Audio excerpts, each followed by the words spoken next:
The new Fortnite Simpsons season sucks, is what I would have said a few weeks ago. This season blew all of our expectations out the water. I will be explaining what I like about this new season in this video. There is a lot of new content to go over, and I think this is one of the most fun I've had in Fortnite since 2023. So, leading up to this season, everyone wasn't looking forward to a potential Simpsons season. Just the thought of it seemed very unfortnite-like. A few teasers were posted by Epic, showing us that they were ready for this new season to drop, but honestly the community wasn't. We all thought that the cel-shading was going to be an eyesore to look at, and the gameplay was going to be terrible, but it was the opposite, which I will talk about in a second. Now, the live event was received pretty poorly by the community. It felt like we were on the Chapter 6 island for 1 minute, then the other half of the event, we watched a mini-seasons episode. Now, don't get me wrong, I enjoyed watching that Simpsons short episode, but in terms of live events, it felt pretty underwhelming. A little while before the season dropped, content creators like Nick830, Clicks, and more were invited to Epic Games HQ to talk about the future of the game. We did get some changes like solo victory cash cups returning, but unfortunately when the season dropped, the format wasn't the same as we originally remembered. Anyway, these content creators were able to play and stream the new Simpsons update, as they were granted early access. I think it's great that Epic is paying more attention to the content creators that made their game great, but it feels kind of weird. Back then, the day before a season launch used to feel special. We used to be so excited about what would launch with a new season. Now Epic just leaks everything themselves a week before a new season. When the Simpsons season first dropped, everyone had their expectations very low, surprisingly. We all thought this season would suck, but if you ignore all the login issues that happened, the start to the season was actually amazing. The battle pass was of course based on The Simpsons. Since this is a mini season, getting your battle pass maxed out shouldn't be hard to do, even if you're employed. The final skin in the battle pass is of course our guy Homer Simpson, and his evil edit style is straight peak. Now, the transition from the pregame lobby to the battle bus might be one of the best, if not the best transition in this game's history. The battle bus going into the letter, which mass into the Springfield Island, looks very cool. It's one of the many unique details this season has to offer. Now, I want to talk about the lighting and graphics in this map. This map feels more like a Battle Royale map than chapters 3 through 6. The colors feel very vibrant and cartoonish. The cel-shading looks surprisingly nice and easy to look at. Wearing a cel-shaded skin this season would definitely give you an advantage. The way the map looks reminds me of Season 1 Fortnite. The day and night look pretty similar. Going forward, I'd like for Fortnite to keep some of this cartoonish style look for Chapter 7 and beyond. Sometimes I just stop and look at the colors and landscape and get immersed in all the small little details this season has to offer. This map is probably top 5 maps of all time, even though it's a collab season. The simple map makes even my console feel smoother. I'm getting more consistent frames and better ping. Also, the bushes in this season are like super overpowered. It's harder now than ever to tell if someone's in a bush, and if you're on controller, sometimes the aim assist actually works inside of these bushes. So if you see a bush bomb, just place them down anywhere, as the bushes make it harder for someone to see you. Due to most of the locations being on the corner, if you land on any of the middle locations like Camp Krusty or the town square, you are bound to get third party. Third parties are really common this season, which is pretty annoying in some cases. But if you're able to take advantage of these fights, you can easily get some free kills. Now, if you take a look at the map, you'll notice Off-Rip is the smallest Battle Royale map we've ever had. It's bigger than your average reload map, but it's also smaller than the Chapter 1 map, for example. Now, to confiscate this change, Fortnite lowered the player count from 100 to 80 players.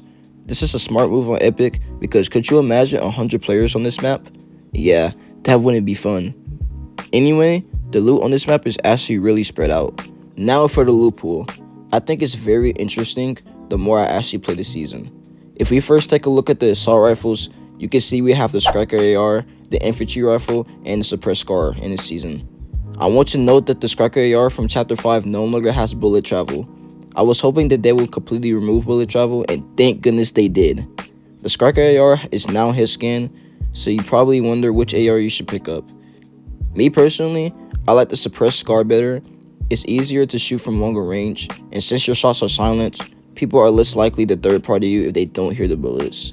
The suppressed scar also has a higher magazine size than the Striker AR, being able to carry 30 bullets instead of 25. Since the Striker AR has a higher fire rate than the suppressed, It constantly feels like you need to reload your gun. The infantry rifle is now automatic.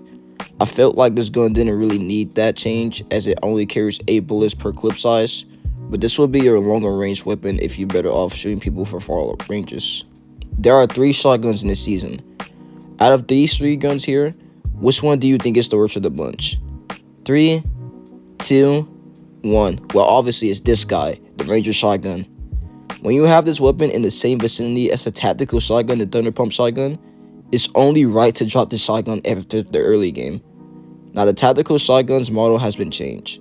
Instead of having the purple and gold models it used to have, it's just a plain tac model. Great to legendary.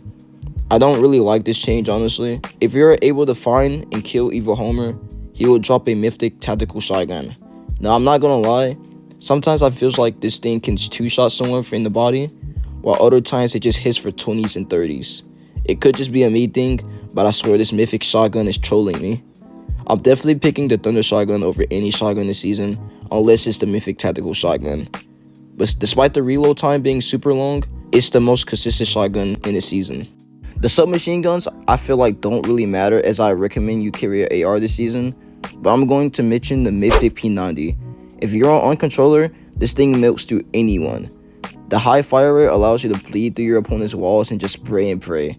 Truly an amazing weapon of all time. Now the suppressed pistol is here. It's not a bad weapon, but it's only used as early game loot. Let's be honest, you're only using this thing if it's the only gun you have. On the other hand, the Mr. Blasty has to be one of the most must-carry weapons this season.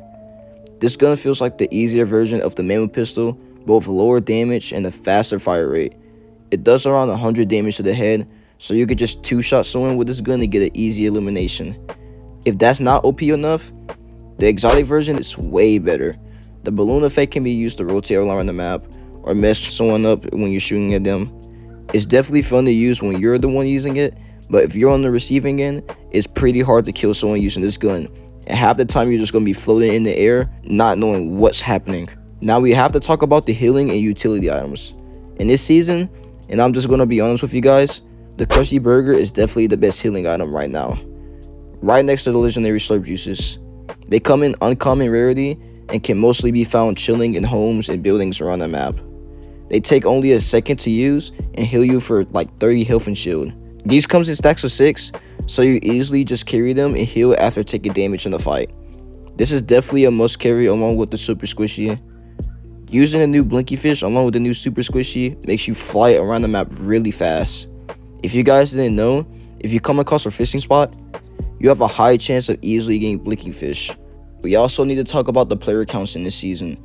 I haven't seen this many people online playing ranked battle royales since rank came back out in chapter 4. This season definitely brought back some joy for me because ranked is my main game mode to play. In order for there to not be sweats in regular battle royale, the ranked game modes have to also be alive. The player count in general is doing well. Fortnite has seen its highest number of new and returning players in such a long time. This is good news because now matchmaking queues will be shorter and the lobbies will be more full. This mini season has definitely been the best alongside chapter 1 season OG. It's better than Remix and the Star Wars season in my personal opinion. Someone who enjoys The Simpsons will come back to play Fortnite even if they haven't played in a while or they've never played in their life. What makes this mini season feel special is that it's its own map.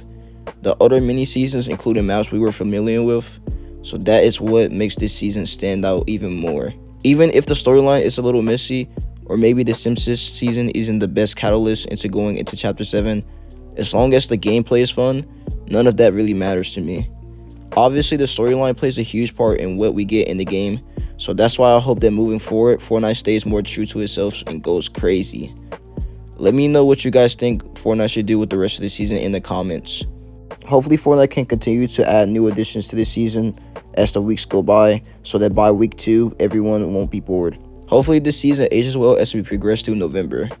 We already have confirmation that a new weapon is coming to the game soon, and it looks insane. But that's going to be all for this video, guys. If you guys enjoyed this video, consider liking and subscribing. I'm going to try and live stream this season more. If you want to watch me go for crazy clips, or you want to join and talk with me or watch me rage, be sure to turn on the bell so you don't miss when I go live. Anyway, take care everyone.